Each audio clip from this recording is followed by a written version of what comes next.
فإحنا نترقب أيضا، تشوفوا الناس قاعدة تترقب مضاعفة علاوة الغلاء، تفرح من أجل مضاعفة علاوة الغلاء. هاي أي شعب خليجي يستانس على الفتات.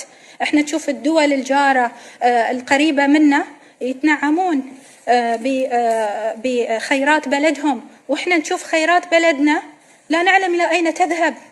وين فوائد النفط؟ ليش ما يتنعم فيها شعب البحرين؟ وين راحت؟ ليش ما تتوزع على الناس؟ هذا حقنا، هذا مال عام، هذا مال الشعب، فلا بد أن يعاد إلى هذا المجلس. وجلالة الملك يحتاج إلى بطانة صالحة.